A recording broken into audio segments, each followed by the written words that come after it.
সাইয়েদনা মুসা আলাইহিস সালাম ভাবলেন এই দিক দিয়ে পারি না, ওই দিক দিয়ে ধরলে মনে হয় পারবো। এবার তক্তার ওই পাশ দিয়ে নাড়াচাড়া শুরু করছে, ওই দিক দিয়েও পারে না। এবার ভাবলেন এক কাজ করি, মাঝখান দিয়ে দেখি নাড়াতে পারি কিনা। সাইয়েদনা মুসা আলাইহিস সালাম কাঠের তক্তাগুলোর মাঝখান দিয়ে ধরলেন, টান দিলেন, কিন্তু তক্তা নড়ে, নাড়ানোই যায় না। কাঁধে তুলবে তো দূরের কথা। সাইয়েদনা মুসা আলাইহিস সালাম অপারগ হয়ে আল্লাহর ডেকে বললেন, ও মাবুদ, পারি না। আল্লাহ আসলে চাচ্ছে মুসা যেন বলে পারি না। মুসা পারে না এটা শুনতে আল্লাহর বড় মনে চায়। সুবহানাল্লাহ কইবেন না? কারণ সব জায়গায় উনি পারে আর মারে। আজকে সাইয়েদনা মুসা আলাইহিস সালামের কণ্ঠে আল্লাহ শুনতে চায়, আল্লাহ আমি অপারগ, আমি পারি না। সাইয়েদনা মুসা আলাইহিস সালাম বলে, আল্লাহ সাইয়েদনা জিব্রাইলকে যদি বলেন আমারে যদি একটু সাহায্য করে, আমার কাঁধে তুলে দিলে আমি নিয়ে বাড়িতে যাব। সাইয়েদনা জিব্রাইলকে একটু বলেন। আল্লাহ বললেন, যাও জিব্রাইল, হেল্প আউট মুসা, মুসা আলাইহিস সালামকে সাহায্য করো। এবার সাইয়েদনা মুসা আলাইহিস সালাম ধরলেন এই দিকে, সাইয়েদনা জিব্রাইল ধরলেন এই দিকে। দুইজন মিলে তাওরাত লেখা কাঠের তক্তাগুলো উঠাতে চাইলেন, কিন্তু কি আজীব তামাশা, সাইয়েদনা জিব্রাইলও পারে না। সাইয়েদনা মুসা আলাইহিস সালাম বললেন, ও ভাই জিব্রাইল, চলো জায়গা চেঞ্জ করি, তুমি এদিক দিয়ে ধরো, আমি ওই দিকে ধরি। আবার জোরসে টান মারো। দেশগ্রামে কয় না জোরসে টান, এইও সিস্টেমে দুইজন মিলে টানে, কিন্তু নাড়াতেই পারে না। আগে তো হাতে নিবে, তারপরে কাঁধে তুলবে, দুইজনেও পারে না। গায়ে যত জোর আছে সাইয়েদনা মুসা আলাইহিস সালাম জোরসে টান দিলেন, যত জোর, সব জোরকে একসাথে করে তিনি টান দিয়েছেন। টানের চোটে দেহের প্রতিটা লোমকূপ থেকে ঘাম বেরোতে শুরু করেছে। টানের চোটে রক টান খেয়ে যাচ্ছে, কোমরের রক ছিঁড়ে যাওয়ার অবস্থা, কিন্তু কাঠের ফলকগুলো নাড়ানো যায়। সাইয়েদনা মুসা আলাইহিস সালাম বললেন, আল্লাহ জিব্রাইলও পারে না।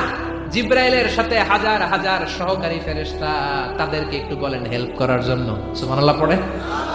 হাজার হাজার ফেরেশতা তুর পাহাড়ের উপর সবাই মিলে জোরে জোরে টান দেয়, জোরে জোরে টান দেয়। সবাই মিলে চেষ্টা করে তাওরাত লেখা ফলক এক প্রান্ত থেকে আরেক প্রান্ত কোন জায়গা দিয়ে ধরে 1 ইঞ্চি নাড়াতে পারে না। এই অবস্থা দেখে আল্লাহ বললেন, ঘটনা কি? আল্লাহ পারি না। সাইয়েদনা মুসা আলাইহিস সালাম কি বলে? আল্লাহ পারি না। আল্লাহ বললেন, মুসা, এই ফলকগুলোর এত ওজন নয়, কাঠের এই তক্তাগুলোর এত ওজন নয়, কিন্তু এই কাঠের তক্তার মধ্যে যে বাণীগুলো লেখা হয়েছে, বাণীগুলো কার? এটা আমার বাণী, আমার কথা। এই জিনিসটা বোঝানোর জন্য আমি এটার ওজনকে ভারী করে দিয়েছি। এবার জিব্রাইলের সহকারী ফেরেশতা লাগবে না, জিব্রাইলের সহযোগিতা লাগবে না। তোমার গায়ে আমি যেই জোর দিয়েছি, টান দিয়ে দেখো সবগুলারে কাঁধে তুলে নিতে পারবা। সাইয়েদনা মুসা আলাইহিস সালাম এবার বিসমিল্লাহ বলে সবগুলো তাওরাত লেখা কাঠের তক্তাগুলো কাঁধে নিয়ে এক দৌড়ে বাড়ি। আল্লাহু আকবার। যেই পাহাড়ের উপর এই তক্তা টানাটানির ঘটনা ঘটেছে, পাহাড়টার নাম, এজন্য আল্লাহ বললেন, ওয়াত-তিনি ওয়াজ-যাইতুনি ওয়া তুরি সিনিনা ওয়া হাদাল বালাদিল আমিন। তিন আর যাইতুনের কসম, তুর পাহাড়ের কসম। আবার তুর পাহাড়ের মধ্যে নূরের তাজাল্লি দিয়েছে কে? ফালাম্মা তাজাল্লা রাব্বুহু জাআলাহু দাক্কান ওয়া খাররা মূসা সাইকা। সাইয়েদনা মুসা আলাইহিস সালাম বললেন, আল্লাহ তোমাকে দেখতে চাই। আল্লাহ বললেন, দেখতে পারবে না, পাহাড়ের দিকে তাকাও, পাহাড়ের মধ্যে নূরের তাজাল্লি দেব, যদি পাহাড় টিকে যায় তাহলে দেখতে পাবা। আল্লাহ যখন তুর পাহাড়ের উপর তাজাল্লি মেরেছেন, পাহাড় ভেঙে খান খান হয়ে যায়, সাইয়েদনা মুসা আলাইহিস সালাম বেহুশ হয়ে যায়। এই বেহুশ হওয়ার ঘটনা আর পাহাড় জ্বলে ছাই হওয়ার ঘটনা যেখানে ঘটেছে, ওই পাহাড়টার নাম জোরে বলেন। ওই তুর পাহাড়ের কসম কেটেছে কে? ওয়াতুরি, ওয়াতুরি 2285 মিটার উঁচু, অনেক উঁচু পাহাড়। আবার ইয়াজুজ মাজুজ যখন পৃথিবীতে আক্রমণ করবে, ইন্না ইয়াজুজ ওয়া মাজুজ মুফসিদুনা ফিল আরদ, তামাম জাহানে ইয়াজুজ মাজুজ যখন আক্রমণ করবে, তামাম পৃথিবীটাকে যখন লন্ডভন্ড করে দিবে, সাইয়েদনা ঈসা আলাইহিস সালাম মুমিন বান্দাদেরকে নিয়ে যেই পাহাড়ের উপর আশ্রয় নেবেন, সেটা হলো এই তুর পাহাড়। সুবহানাল্লাহ। ঈসা আলাইহিস সালাম মুমিনদেরকে নিয়ে এক পাহাড়ে চলে যাবেন এই ইয়াজুজ মাজুজের অত্যাচার থেকে বাঁচার জন্য। এদেরকে ইংরেজিতে বলে Gog Magog. If you search in Google by writing Gog and Magog, আপনি পেয়ে যাবেন ইয়াজুজ মাজুজের কাহিনী। হাত্তা ইদা ফুতিহাত ইয়াজুজ ওয়া মাজুজ ওয়া হুম মিন কুল্লি হাদাবিন ইয়ানসিলুন। লক্ষ লক্ষ ইয়াজুজ মাজুজের বাহিনী আসবে। এই ইয়াজুজ মাজুজের বাহিনীর অত্যাচার, অবিচার, অনাচার, জুলুম থেকে, মারামারি থেকে বাঁচার জন্য মুসলমানরা ঈসা আলাইহিস সালামের নেতৃত্বে যেই পাহাড়ের উপর আশ্রয় নিবেন, ওই পাহাড়ের নাম হলো তুর পাহাড়। ওই পাহাড়ের নাম কি?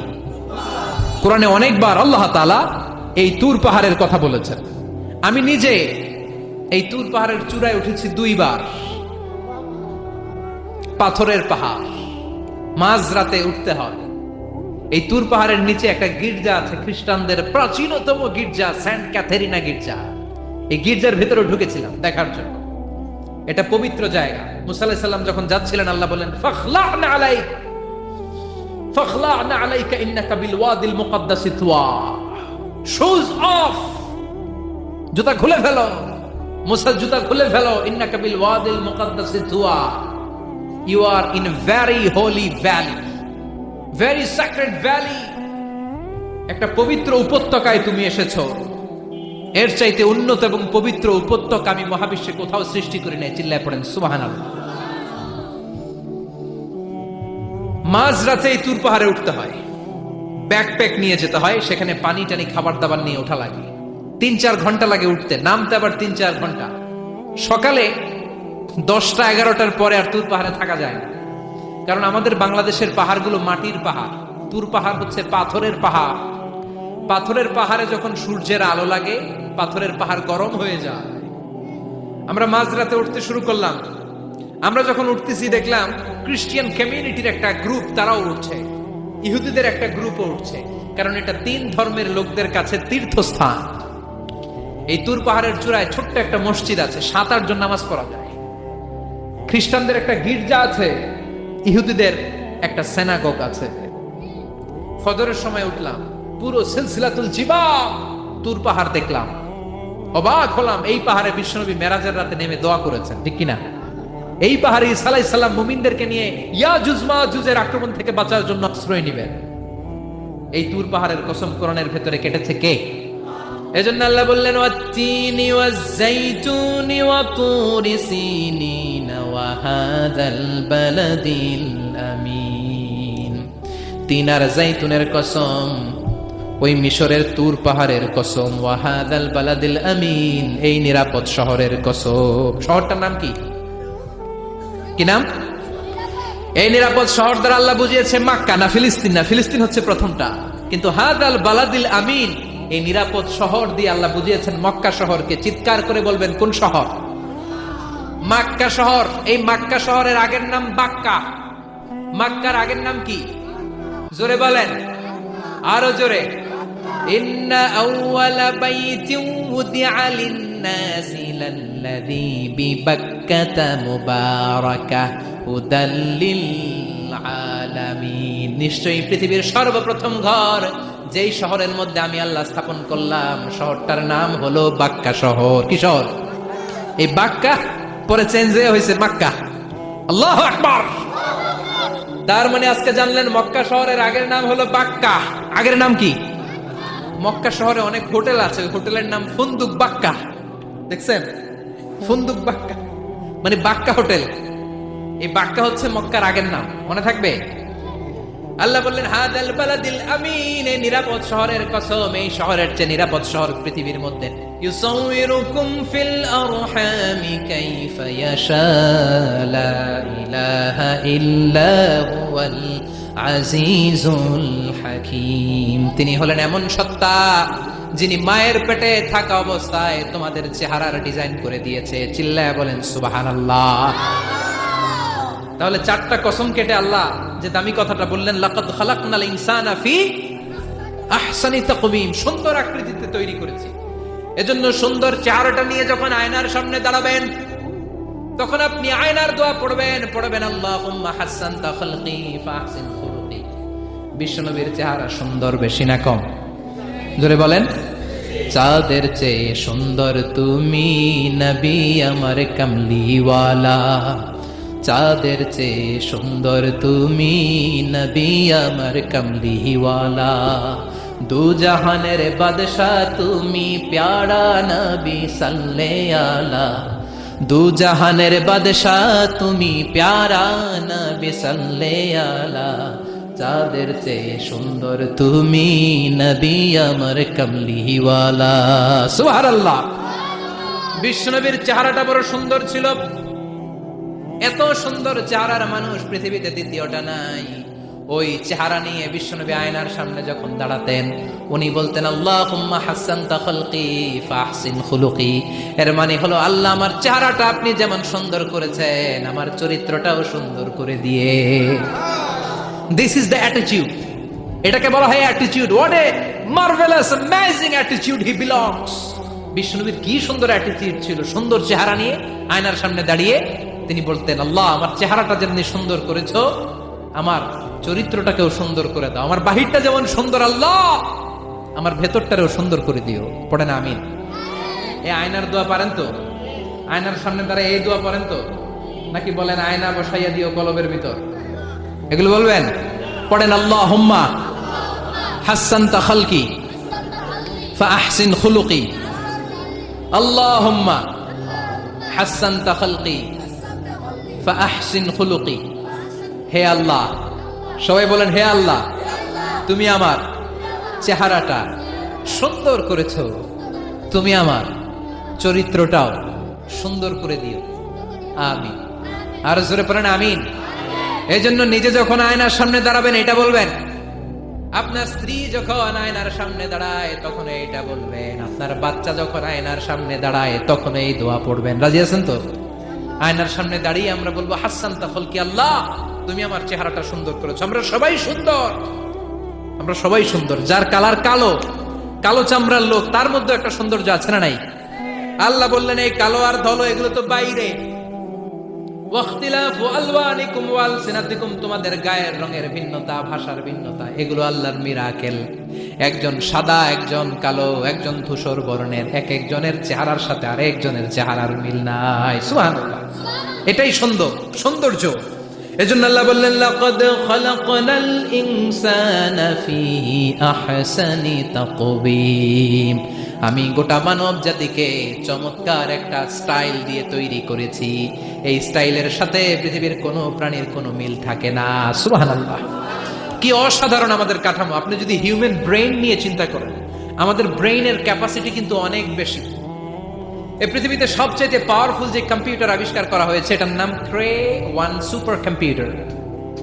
ইউনাইটেড স্টেটস অফ আমেরিকাতে যারা মিলিটারি বেসে জব করে, তাদের ম্যাথমেটিক্যাল ইকুয়েশন ড্র করার জন্য, সলিউশন করার জন্য এই ক্রে-1 সুপার কম্পিউটার তারা ইউজ করে। বিজ্ঞানীরা হিউম্যান ব্রেইনের ক্যাপাসিটির সাথে ওই ক্রে-1 সুপার কম্পিউটারের তুলনা করেছে। তারা তুলনা করে দেখেছে ক্রে-1 সুপার কম্পিউটারের চেয়েও আমাদের ব্রেইন শতগুণ বেশি শক্তিশালী।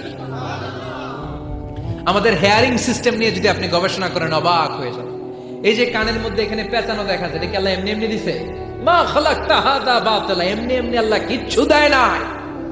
এই পেঁচানো ডিজাইন না থাকলে আপনি শুনতে পেতেন না। আপনার কান দুইটা যদি কেটে কান কাটা রমজান করে দেয়, আপনি কোনো আওয়াজ শুনতে পাবেন না। এই কানের ডিজাইন গুলো, এই আঁকাবাঁকা পথগুলো আল্লাহ তাআলা দিয়েছে ইথারে ভেসে আসা সাউন্ড গুলোকে ইলেকট্রিক্যাল সিগন্যালের মাধ্যমে ভেতরে ঢুকানোর জন্য। কানের তিনটা পার্ট থাকে, একটা হচ্ছে আউটার এয়ার, একটা হচ্ছে মিডল এয়ার, তারপরে হচ্ছে ইনার এয়ার, মাঝখানে এয়ার ড্রাম থাকে। এই আউটার এয়ার থেকে, মিডল এয়ার থেকে, তারপরে ইনার এয়ারে ইলেকট্রিক্যাল সিগন্যাল দিয়ে বাতাসে ভেসে আসা এই সাউন্ডের ওয়েভগুলো, এই তরঙ্গগুলোকে ইলেকট্রিক্যাল সিগন্যাল দিয়ে ট্রান্সমিট করে ব্রেইনের হেয়ারিং নার্ভের কাছে পাঠিয়ে দেয়। এই সূক্ষ্ম কাজগুলো হতে আসলে অনেক সময় লাগে, কিন্তু 1 সেকেন্ডের মধ্যে আমি বলছি আর আপনারা সেকেন্ডে শুনছেন। চিল্লা এখন সুবহানাল্লাহ। আবার কান যেখানে রাখা দরকার আল্লাহ ওইখানে রাখলেন, চোখ দুইটা যেখানে দেয়া দরকার ওইখানে দিলেন, নাক যেখানে দেয়া দরকার ওইখানে, মুখ যেখানে দেয়া দরকার। এর চেয়ে সুন্দর করে কি আর তৈরি করা যেত? নাক এইখানে না রেখে অন্য জায়গায় সেট করলে কি বেশি সুবিধা হতো? নাক যদি পেছনে থাকতো, খাওয়ার সময় খাবারটা বাসি না ভালো এটা ঘ্রাণ নেয়ার জন্য সব সময় খাবার পেছনে নিয়ে ধরা লাগতো, ঠিক কিনা? তার মানে নাক এই জায়গায় রাখাতে সুবিধা হয়েছে না? সুবহানাল্লাহ কইবেন না? কি সুন্দর মুখটা দিলেন, হ্যাঁ, কি সুন্দর চোখ দিলেন। এই কান দিয়ে আমরা শুনি, দেখেন কানের সেটিংটা কত সুন্দর। ধরেন ফর এন এক্সাম্পল, উদাহরণস্বরূপ, এই কানটা আল্লাহ এইখানে না রেখে এই কান যদি আপনার এই বাম বগলের ভিতরে দিত, আর এই কান যদি আপনার এই বগলের নিচে দিত, তাহলে আজকে মিজানুর রহমান আজহারের ওয়াজ শোনার জন্য সবার এইভাবে বসে থাকা লাগতো 1.5 ঘন্টা। কারণ এইভাবে এখন যেভাবে আছেন এইভাবে বসে থাকলে তো কান চাপা পড়ে যেত, কথা একটাও শোনা যেত না। সুবহানাল্লাহ কইবেন না? চোখের সেটিংটা কত সুন্দর। চোখ এইখানে না রেখে যদি মাত্র 2 ইঞ্চি উপরে এইখানে দিত, সেজদা দিতে পারতেন? শীতকালে যে ফুটবল খেলেন, হেড দিতে পারতেন? হেড দিতে গেলে বল চোখের মধ্যে লাগা, চোখ শেষ। সুবহানাল্লাহ পড়েন। কি অসাধারণ অবকাঠামো! এই হিউম্যান অ্যানাটমি নিয়ে গবেষণা করলে মানুষ অবাক হয়ে যায়। দেহের ভেতরে কি সমস্ত যন্ত্রপাতি দিলেন, কিডনি দিলেন, গল ব্লাডার দিলেন, হার্ট দিলেন, লাং দিলেন। যেখানে যে অঙ্গটা রেখে দেওয়া দরকার ঠিক সেইভাবে মায়ের পেটে থাকতেই আমাদের ডিজাইন দিয়েছে কে? এতগুলো ডিজাইনের মালিক কে? 600 কোটি মানুষ যদি পৃথিবীতে থেকে থাকে তাহলে 600 কোটি ডিজাইন লাগছে না ওনার? আরো কয়শো কোটি আসবে আমরা জানি। কয়শো কোটি ডিজাইন চলে গেছে জানি। একটা ডিজাইনের সাথে আরেকটা ডিজাইনের মিল আছে। চিৎকার করে বলেন এই কারিগরটা কে? এজন্য আল্লাহ বলেন 4টা জিনিসের কসম কেটে তোমাদেরকে আমি যেটা বলবো শোনো। লাকাদ খালাকনাল ইনসানা ফি আহসানি তাকওয়িম। আমি মানুষের আকৃতিটা, মানুষের চেহারাটা বড্ড সুন্দর করে তৈরি করেছি। এত সুন্দর করে আল্লাহ তৈরি করেছেন, এর কোনো বাতিল নাই, কোনো বিকল্প নাই। চোখ যেমন হওয়া দরকার ঠিক তেমন। এই চোখ নিয়ে কত গবেষণা হয়েছে শুনলে অবাক হয়ে যাবে। মাত্র 2 মিলিমিটার ডাইমেনশনের ছোট্ট আমাদের চোখ। এই চোখ দিয়ে আমরা অনেক কিছু দেখি। কাছের জিনিস যেমনি দেখি, দূরের জিনিসও দেখি। দূরের চাঁদ দেখি, দূরের সূর্য দেখি, দূরের মেঘমালা দেখি, ওই বিমানটাকে দেখি, আবার কাছের ছোট্ট মানুষটাকেও দেখি, ঠিক কিনা? এটার ভেতরে আল্লাহ অনেক পাওয়ারফুল মেগাপিক্সেল দিয়েছেন। এই পৃথিবীতে সবচাইতে পাওয়ারফুল যে ক্যামেরাগুলো আবিষ্কার হয়েছে মুভি শুট করার জন্য, সেখানে যে মেগাপিক্সেল আল্লাহ দিয়েছেন, চোখের ভেতরে এর কয়েক গুণ বেশি দিয়েছেন। চিল্লায় বলেন আল্লাহু আকবার। এই চোখ দিয়ে মেডিকেল সায়েন্স বলছে human ice can identify more than 10 million colours. 1 মিলিয়নে 10 লক্ষ, 10 মিলিয়নে কত? 1 কোটি। তার মানে এই চোখ দিয়ে আমরা আমাদের এক একটা চোখ দিয়ে 1 কোটি ধরনের রং শনাক্ত করতে পারি। এক লাল রঙের মধ্যে কত লাল, লাইট রেড, ডিপ রেড, কত ধরনের মিক্স করে কত কালার হয়, সবকিছু চোখ দিয়ে আমরা ধরতে পারি। চিল্লায় বলেন আল্লাহু আকবার। জিহ্বা দিয়ে স্বাদ নেওয়ার সুযোগ দিলেন। এই জিহ্বার পার স্কয়ার সেন্টিমিটারে টেস্ট বাড রয়েছে 184টা। সে হিসাবে আপনার জিহ্বার উপরিভাগ দিয়ে আপনি 10,000-এরও বেশি ধরনের খাদ্যের স্বাদ আস্বাদন করতে পারেন। চিৎকার করে পড়েন আল্লাহু আকবার। এক একটা অঙ্গ নিয়ে যদি আপনি গবেষণা করেন, কত কাজ করার সুযোগ আল্লাহ তাআলা দিয়ে দিলেন। 206টা নাকি হাড্ডির পিস রেখেছে আল্লাহ এক একটা দেহের ভিতরে। 206টা না, 206টা হাড় আছে। আমাদের প্রত্যেকের দেহের ভিতরে কয় পিস হাড্ডি? কথা কয় না? 206টা। সবচেয়ে ছোট হাড়টা আছে কানের ভিতরে। সুবহানাল্লাহ পড়েন। সবচেয়ে ছোট হাড়। এক একটা অঙ্গ কত সুন্দর এরকম বেন্ড করা যায়, হাত পা নাড়ানো যায়, এইখানে একটা টুইস্ট করা যায়, এইখানে টুইস্ট করা যায়, আবার কবজি টুইস্ট করা যায়, আবার এইখানে এক একটা আঙ্গুলে কতগুলো টুইস্ট করা যায়। সুবহানাল্লাহ কইবেন না? কত কাজ এ হাতের। এই হাত দিয়ে ঘুষি মারা যায়, হ্যাঁ, হাত দিয়ে আটার খামির বানানো যায়, হাত দিয়ে ভারী জিনিস উত্তোলন করা যায়। আবার এই হাত দিয়ে দেখেন ক্রিকেটাররা কি সুন্দর বল করে। এটা দিয়ে স্পিন বল করে, লেগ স্পিন করে, অফ স্পিন করে, পেস বল করে। এক হাতের মধ্যে কত কারসাজি। সুবহানাল্লাহ করে না? আবার বা হাতে স্পিন করে না, বল এদিকে পড়ে ওদিকে চলে যায়, আছে না নাই? আবার এই আঙ্গুল দিয়ে কত কাজ। বাজার থেকে বাজার করে যখন বাজারের ব্যাগ যখন নিয়ে আসেন, হাতে ধরেন নাকি আঙ্গুলে ধরেন, কত কাজ।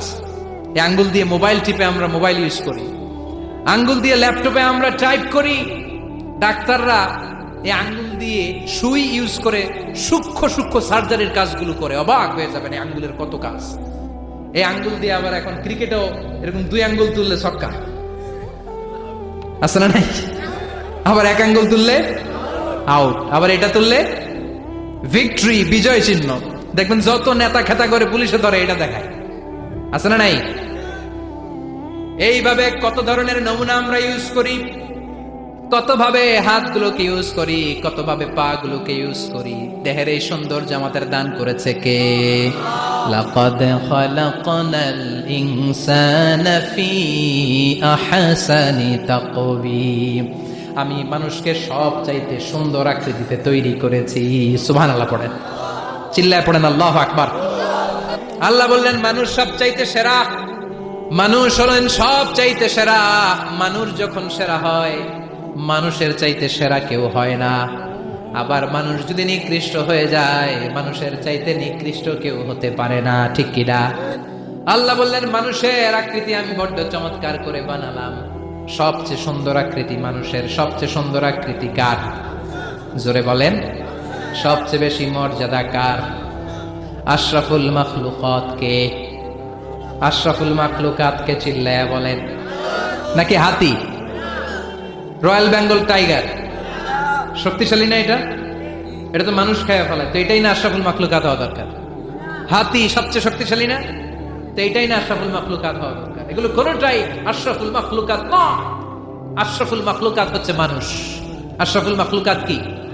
চিল্লায় বলেন, আশরাফুল মাখলুকাত কে?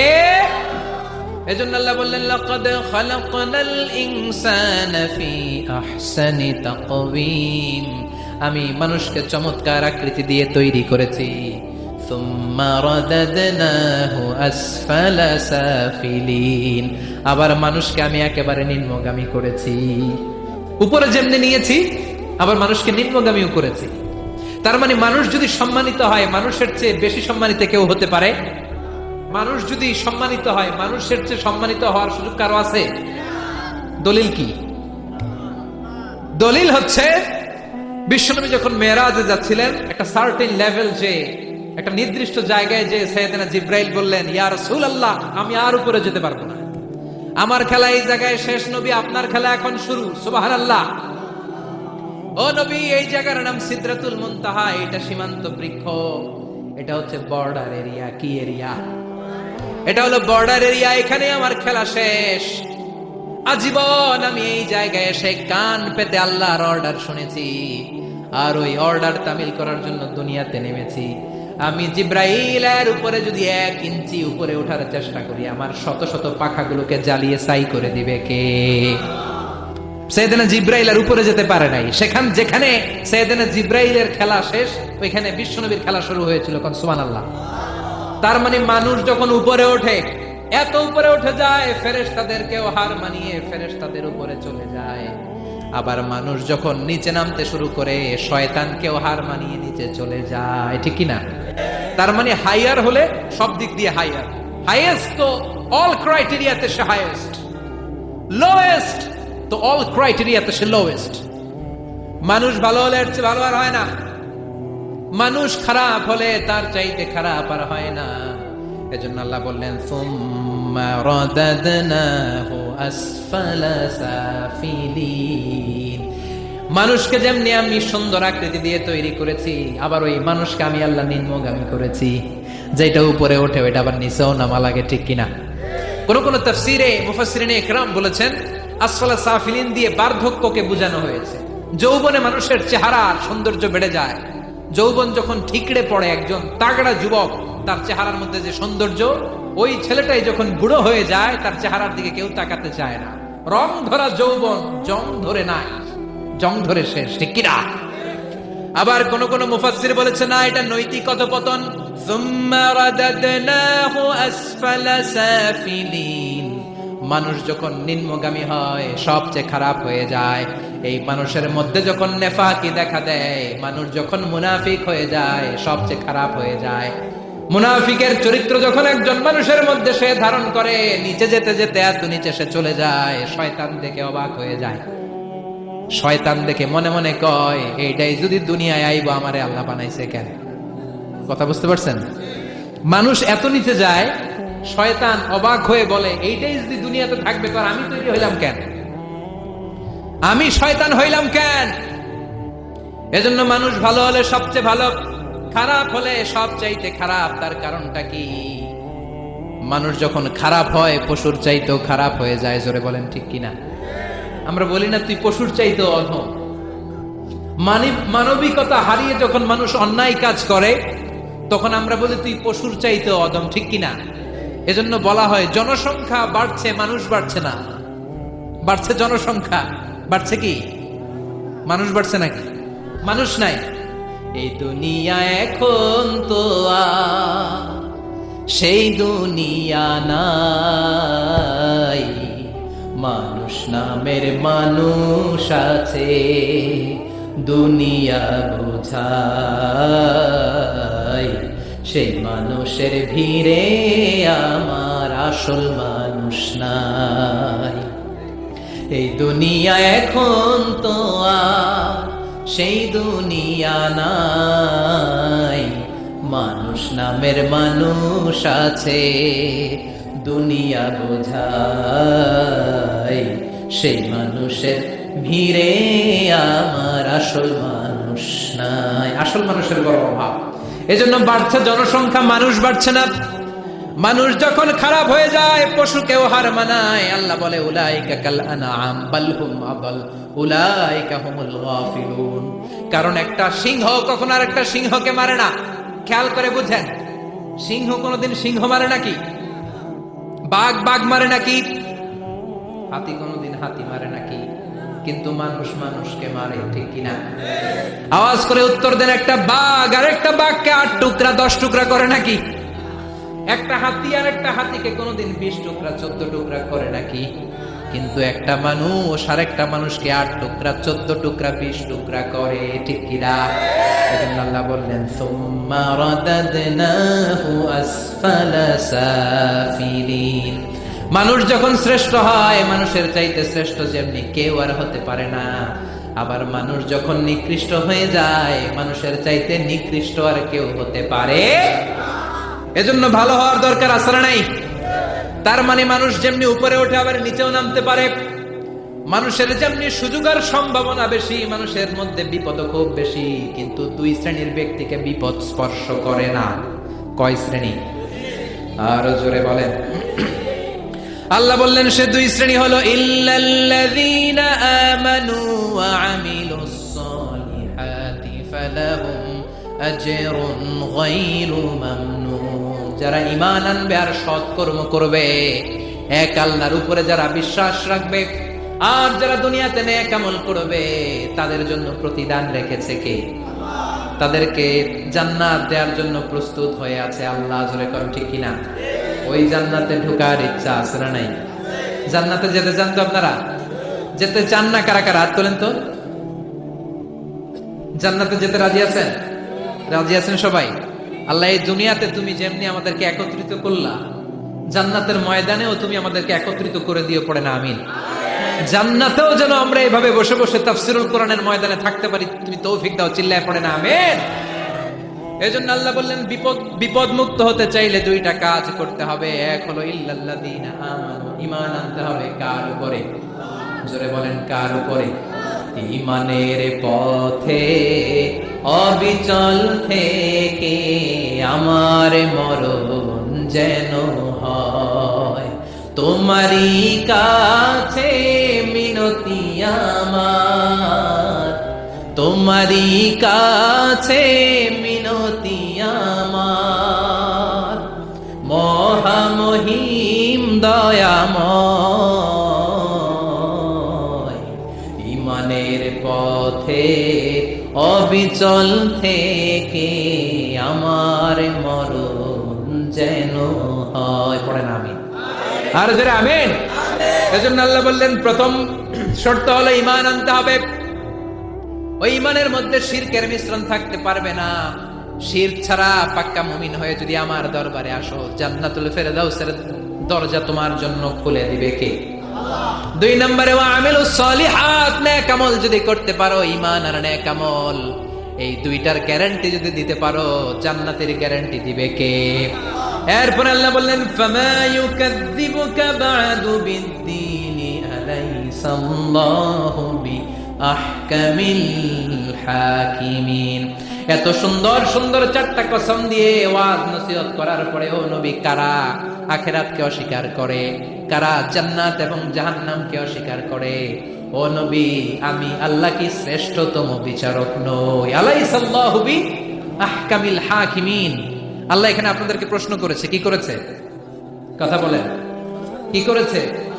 He put a question to the audience. Allah just put a question to the listener. শ্রোতাদের কাছে আল্লাহ একটা প্রশ্ন রেখে দিয়েছে। 8টা আয়াতের সূরা সূরাতুত তিন যখন আপনি পড়ে শেষ করলেন, আল্লাহ একটা প্রশ্ন দিয়ে শেষ করবেন। আল্লাহ বললেন, আলাইসাল্লাহু বিআহকামিল হাকিমিন, আমি আল্লাহ কি শ্রেষ্ঠ বিচারক নই? আল্লাহ কি শ্রেষ্ঠ বিচারক নন? আমরা বললাম বালা, অবশ্যই আল্লাহ আপনি শ্রেষ্ঠ বিচারক। আবু দাউদের বর্ণনা, বিশ্বনবী বলেন, কেউ যদি সূরাতুত তিন পড়া শুরু করে, পড়তে পড়তে পড়তে পড়তে শেষ আয়াতে যখন চলে আসে, সে যখন পড়ে আলাইসাল্লাহু বিআহকামিল হাকিমিন, এর মানে হলো আমি আল্লাহ কি শ্রেষ্ঠ বিচারক নই, আমি আল্লাহ কি আহকামুল হাকিমিন নই। সূরাতুত তিনের শেষ আয়াতে যখন কেউ পৌঁছে যায়, সেজন্য আল্লাহর প্রশ্নের জবাব দিয়ে তারপরে সূরাটা শেষ করে। সেজন্য বলে বালা ওয়া আনা আলা যালিকা মিনাশ শাহিদিন, ও আল্লাহ আমি সাক্ষ্য দিলাম অবশ্যই আপনি আহকামুল হাকিমিন, আপনি শ্রেষ্ঠ বিচারক। কারণ আল্লাহর চাইতে শ্রেষ্ঠ বিচারক আর কেউ আছে নাকি? সব বিচারকের বড় বিচারক কে? সবচেয়ে বড় বিচারপতির নাম কি? দুনিয়ার বিচারপতিদের বিচার করবেন যেই বিচারপতি, ওই বিচারপতির নাম কি? আলাইসাল্লাহু বিআহকামিল হাকিমিন, আমি কি শ্রেষ্ঠ বিচারক নই? আল্লাহর প্রশ্ন। Of course you are the জাজ অফ অল জাজেস, আল্লাহ হচ্ছে সব বিচারকের শ্রেষ্ঠ বিচারক। কারণ আল্লাহর বিচারে কোনো দুই নাম্বারই নাই, আছে নাকি? আল্লাহর বিচারে কোনো জুলুম নাই, আছে নাকি? আল্লাহর বিচারের ময়দানে ঘুষ দেওয়ার সিস্টেম নাই, আছে নাকি? আল্লাহর বিচারের দিন কোনো টেলিফোন কলে কোনো কাজ হয় না, আছে নাকি? এজন্য আল্লাহ বললেন, ওয়ামা আনা বিযাল্লামিন লিল আবিদ, আমার বিচারটা এত স্বচ্ছ বিচার, এত চমৎকার বিচার, এই বিচারে কেউ জুলুমের শিকার হবে না। ফামাই ইয়ামাল মিসকালা যাররাতিন খায়রান ইয়ারা ওয়া মান ইয়ামাল মিসকালা যাররাতিন শাররান ইয়ারা, আমার বিচারটা এমন বিচার, যাররা পরিমাণ ভালো করেছো ওইটাই পাবা, যাররা পরিমাণ খারাপ করেছো সেটাও পাবা, যে যতটুকু করেছো পরিণাম তার ততটুকু, এটাই হলো আল্লাহর বিচার, ঠিক কিনা? এজন্য আল্লাহর সেই বিচারের দিনকে আমরা ভয় করি তো। কিয়ামতে সাইয়েদনা ঈসা আলাইহিস সালাম দাজ্জালকে হত্যা করার জন্য বাংলাদেশে নামবে না, দাজ্জালকে হত্যা করার জন্য সৌদি আরবেও নামবে না, মিশরেও নামবে না, ইরাকেও নামবে না, লেবাননেও নামবে না, আলজেরিয়াতেও নামবে না, তিউনিসিয়াতেও নামবে না, মরক্কোতেও নামবে না। সাইয়েদনা ঈসা আলাইহিস সালাম দাজ্জালকে হত্যা করার জন্য ফিলিস্তিনের দামেস্কের জামে মসজিদের সবচেয়ে বড় মিনারার পাশে দুইজন ফেরেশতার পাখার উপরে ভর করে জমিনে নেমে আসবেন। এই জায়গাটা অনেক গুরুত্বপূর্ণ জায়গা। আল্লাহ বলেছেন, বারাকনা হাওলা, এই পুরো এলাকাটাকে আমি বরকত দিয়ে ছেয়ে দিয়েছি। পড়েন আল্লাহু আকবার। আবার এই জায়গায় বিশাল একটা যুদ্ধ হবে। ফিলিস্তিনের একটা শহর আছে আল গৌতা, এই গৌতা শহরে মুসলমানদের কেন্দ্রবিন্দু হবে। কিয়ামতের আগ দিয়ে যা যা ঘটবে সব এই ফিলিস্তিনে ঘটবে। এই জন্য তিন আর জাইতুনের কসম কাটার মধ্য দিয়ে ফিলিস্তিনের কসম কেটেছে কে? এই ফিলিস্তিনের বাইতুল হাম, যেটাকে বলে বেথেলহাম, এই বেথেলহাম সিটিতে ঈসা আলাইহিস সালামের জন্ম। সুবহানাল্লাহ পড়েন, মনে থাকবে? কোন শহরে? বেথেলহাম। বেথেলহাম শহরে ঈসা আলাইহিস সালামের জন্ম। তার মানে আল্লাহ ঈসা নবীর জন্মস্থানের কসম কাটলেন। এরপর আল্লাহ বললেন, ওয়া তুরে সিনিন, তুর পাহাড়ের কসম, সিনাই পর্বতের কসম। তুর পাহাড় হলো মিশরে, মিশর হলো মুসা আলাইহিস সালামের জন্মস্থান। আর ওয়াহাদাল বালাদিল আমিন, এই নিরাপদ শহরের কসম, মানে মক্কাতুল মুকাররমার কসম। মক্কা মুকাররমা কার জন্মস্থান? জোরে বলেন, আরো জোরে বলেন। বিশ্বনবীর জন্মস্থান। তিনজন বড় বড় পয়গাম্বর যে তিন দেশে এসেছে, আল্লাহ তিনটা দেশের কসম কাটলেন। তিনটা বড় বড় শরীয়তের ধারক বাহক এই তিনজন নবী, উলুল আজমি মিনার রাসূল। এজন্য আল্লাহ বললেন, ওয়াত-তিনি ওয়াজ-যাইতুনি ওয়া তুরি সিনিনা ওয়া হাযাল বালাদিল আমিন। তিন আর জাইতুনের কসম, মানে ফিলিস্তিনের কসম। ওয়া তুরি সিনিন, তুর পাহাড়ের কসম, মিশরের সবচাইতে উঁচু পাহাড় যে পাহাড়ের চূড়ার উপরে উঠে সাইয়েদনা মূসা আলাইহিস সালাম সরাসরি আল্লাহর সাথে কথা বলেছেন। ওয়া কাল্লামাল্লাহু মূসা তাকলিমা, সরাসরি without any media, without any via সাইয়েদনা মূসা আলাইহিস সালাম আল্লাহর সাথে কথা বলতেন। পৃথিবীতে 4টা আসমানি কিতাব সবচাইতে সেরা। এক হচ্ছে তাওরাত, দ্বিতীয়ত জাবুর, তৃতীয়ত ইনজিল, চতুর্থত কোরআন। তাওরাত আল্লাহ নাজিল করেছেন সাইয়েদনা মূসা আলাইহিস সালামের উপর, জাবুর নাজিল করেছেন দাউদ আলাইহিস সালামের উপর, ইনজিল নাজিল করেছেন ঈসা আলাইহিস সালামের উপর, আর বিশ্বনবীর উপর নাজিল করেছেন কোরআন। ঠিক কিনা? এই তাওরাতকে রব্বুল আলামিন স্বয়ং নিজ হাতে লিখে কাঠের ফলকের মধ্যে, তক্তার মধ্যে লিখে সাইয়েদনা মূসা আলাইহিস সালামকে দিয়েছেন। সুবহানাল্লাহ। এটাকে আরবিতে বলে আলওয়াহ। লাউহের প্লুরাল হচ্ছে আলওয়াহ। কাঠের তক্তার মধ্যে আল্লাহ নিজে তাওরাত লিখেছেন। কিসের মধ্যে লিখছেন? কথা বলেন, শুনতেছেন? মনোযোগ আছে? কাঠের তক্তার মধ্যে তাওরাত লিখলেন, লিখে মূসা আলাইহিস সালামকে বললেন, মূসা ফিহি বুরহান, ফিহি হুদা, ফিহি হিদায়া। এই হচ্ছে তাওরাত কিতাব, আমি নিজ হাতে লিখে দিয়েছি। এর মধ্যে হেদায়েত আছে, এর মধ্যে বরকত আছে, এর মধ্যে বুরহান আছে, দলিল আছে। যাও এই কাঠের তক্তার মধ্যে লেখা তাওরাত কিতাবকে নিয়ে যাও, বনি ইসরাইলের কাছে এই তাওরাত কিতাবের দাওয়াত দাও। সাইয়েদনা মূসা আলাইহিস সালাম ছিলেন অনেক শক্তিশালী নবী। উনি ভাবলেন অল্প কয়েকটা তক্তা, কাউকে ডাকার দরকার নাই, আমার ভাই হারুন রে লাগবে না, আমি যথেষ্ট। আমার ভাই হারুন রে কষ্ট করে পাহাড়ের উপরে টেনে আনার দরকার নাই, 3-4টা তক্তা আমি নিজেই নিতে পারবো। নিজেই নিতে পারবো মনে করে সাইয়েদনা মূসা আলাইহিস সালাম আল্লাহর লেখা তক্তার উপরে যে তাওরাতের ফলক, এই ফলক ধরে টান দিয়েছে উঠানোর জন্য। আল্লাহ যেহেতু কিতাব দিয়েছে নিয়ে যায়, কিন্তু কি আজীব তামাশা, তক্তা ধরে কাঁধে তুলবে তো দূরের কথা, নাড়াতেই পারে না। সুবহানাল্লাহ, আসতে বলে, নাড়াতেই পারে না। ওনার এত শক্তি, উনি এক থাপ্পড় মেরে ফেরাউনের বাবুর্চিকে ওই জায়গার মধ্যে দুনিয়া থেকে বিদায় করেছিলেন। এক ধাক্কা মারলে 10 জন 10 হাত দূরে যেয়ে পড়তো। উনি রেগে গেলে ওনার মাথার চুলগুলো টুপি আর পাগড়ি ভেদ করে উপরের দিকে এরকম খাড়া হয়ে দাঁড়িয়ে যেত। স্বয়ং মালাকুল মাউতকে থাপ্পড় মেরে চোখ কানা করে দিয়েছিলেন। এর কারণ মালাকুল মাউত মানুষের সূরাতে আসছিল আর অনুমতি নেয় নাই। ঘরের মধ্যে ঢোকার আগে অনুমতির দরকার আছে না নাই? কি সুন্দর ইসলাম! হোয়াট এ প্রাইভেসি ইন ইসলাম! কত সুন্দর প্রাইভেসি ইসলাম আমাদেরকে শিখিয়েছে। আপনি ঘরে ঢুকবেন, অনুমতি নিয়ে ঢুকবেন। কার কথা? এক সাহাবী বললেন, নবী আমার ঘরে 2 ঘর। কয়টা? 2টা মাত্র রুম। এক রুমে থাকি আমি, আর এক রুমে থাকে আমার আম্মা জান। যেই আম্মা জানের বুকের দুধ খেয়ে আমি 10 মাস পেটের ভেতরে ছিলাম, 2 বছর বুকের দুধ খেয়ে বড় হলাম। আমার আম্মা জান থাকে এক রুমে, আমি থাকি আর এক রুমে। ও নবী, আমার মায়ের রুমে ঢোকার আগেও কি অনুমতি নেওয়া লাগবে নাকি? বিশ্বনবী বললেন, ও সাহাবা, আতুহিব্বু আন তারাহা উরিয়ানা, do you like to see your mother naked? তুমি কি তোমার মাকে নেকেড দেখতে চাও? তুমি কি তোমার মাকে উলঙ্গ দেখতে চাও? সাহাবী বললেন, কাল্লা, কখনোই না। বিশ্বনবী বললেন, ইদান তাস্তাদিন, তোমার মাকে যদি উলঙ্গ দেখতে না চাও তাহলে অবশ্যই অবশ্যই অবশ্যই তোমার মায়ের ঘরে ঢোকার আগে অনুমতি নিয়ে ঢুকবা। সুবহানাল্লাহ। মায়ের ঘরে ঢোকার আগে অনুমতি নিতে হবে। তাহলে ভাইয়ের ঘরে, বোনের ঘরে, ভাবির ঘরে, হ্যাঁ, ঢুকাই যাবে না। ভাবির ঘরে ঢোকা যাবে? কারো ঘরে ঢোকার আগে অনুমতি নিতে হবে। এটাকে বলে প্রাইভেসি। ইসলামী প্রাইভেসিকে গুরুত্ব দেয়। কারণ আপনি হয়তো এমন একটা সময় চলে যাবেন ঘরের ভিতরে, ঘরের ভেতরে আপনার আম্মা ওই সময় হয়তো হালকা পোশাক পরে, সিম্পল কোনো কাপড় পরে শুয়ে আছে, ঠিক কিনা?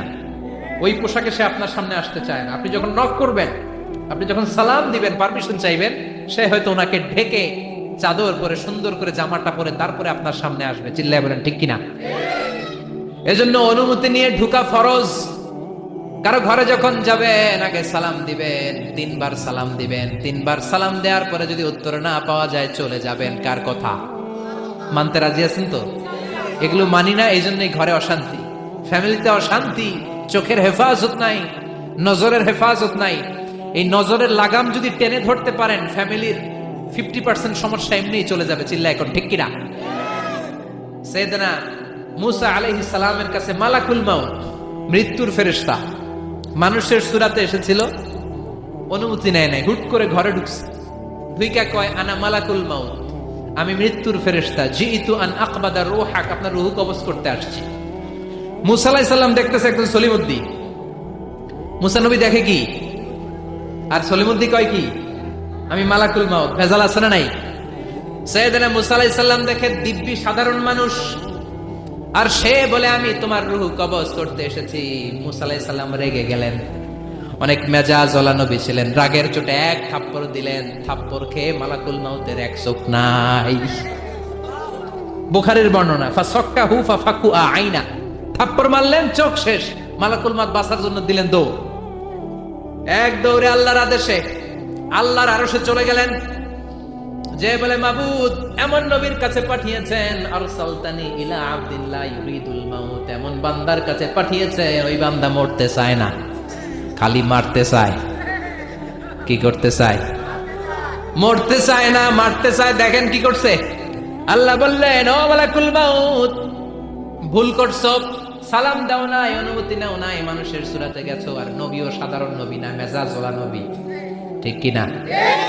চিন্তা করে লাভ নাই, আমি কথা বলবো। সাইয়েদনা মুসাকে আল্লাহ ডেকে বললেন, ও মুসা, তুমি নাকি মরতে চাও না, খালি মারতে চাও। সাইয়েদনা মুসা বলেন, না মাবুদ, আমি তো চিনি নাই, এটা যে মালাকুল মাউত আমি তো চিনি নাই, চিনলে তো তার গায়ে আমি হাত তোলার সাহস করতাম না। আল্লাহ বললেন, ও মুসা যাও, দাইয়াদাকা আলা মাতনি সাউর, ওই যে একটা গাভী দেখা যায়, ষাঁড় দেখা যায়, ওই গরুর পিঠের উপরে তোমার ডান হাতটা রেখে দাও। সাইয়েদনা মুসা আলাইহিস সালাম গরুর পিঠের উপরে ডান হাত রাখলেন। আল্লাহ বললেন, মুসা তোমার ডান হাতের নিচে গরুর যতগুলো পশম, প্রত্যেকটা পশমের বিনিময়ে তোমার এক এক বছর করে হায়াত আমি বাড়িয়ে দিলাম। মরতে যখন চাও না, মারতে যখন চাও, আরো কয়েক বছর মারো, হায়াত আমি বাড়িয়ে দিলাম। মুসা আলাইহিস সালাম বললেন, আল্লাহ সুম্মা মাযা, এই হাতের নিচে গরুর যত পশম তত আমার হায়াত বেড়ে যাবে। ধরলাম হাতের নিচে 2000 পশম, 2000 বছর হায়াত বাড়িয়ে দিলেন, কিন্তু সুম্মা মাযা, 2000 বছর পরে কি হবে, আগে ওইটা কোন, ওই ঝামেলাটা ভাঙের আগে। আল্লাহ বললেন, মুসা সুম্মাল মাউত, তারপরে তো তোমাকে মরতেই হবে, এই পৃথিবীতে আসলেই মরতে হয়। কুল্লু নাফসিন যায়িকাতুল মাউত, এই পৃথিবীতে যারা একবার আসবে তাদেরকেই মরতে হবে, ঠিক কি না? সাইয়েদনা মুসা আলাইহিস সালাম বললেন, ফাল আনা, তাহলে আর দেরির দরকার নাই, এখনই আমাকে নিতে বলেন। সুবহানাল্লাহ। মালাকুল মাউত এসে মুসা আলাইহিস সালামের রূহ কবজ করে ফেললেন। এই মুসা আলাইহিস সালামের সাথে সরাসরি আল্লাহর কথা হতো এই তুর পাহাড়ের উপর, আর এই তুর পাহাড়ের নামে কসম কেটেছে কে? ওয়া তুরি সিনিন। আল্লাহ বললেন, তিন আর জাইতুনের কসম, মানে ফিলিস্তিনের কসম। ওয়া তুরি সিনিন, তুর পাহাড়ের কসম, যেই তুর পাহাড়ের উপরে আমি তাওরাত কিতাব নাজিল করেছি। তাওরাত কিতাবটাকে কাঠের ফলকের মধ্যে লিখে বললেন, মুসা নিয়ে যাও। মুসা আলাইহিস সালাম নিতে পারে না, মনে আছে? মনে আছে আপনাদের না ভুলে গেছেন? মুসা আলাইহিস সালাম ধরলেন, নাড়াতে পারেন না, আর কাঁধে তুলবে তো দূরের কথা, নাড়াতেই তো পারেন না, এত শক্তিশালী নবী। তাওরাতের যে আলওয়াহ, আলওয়াহুত তাওরাত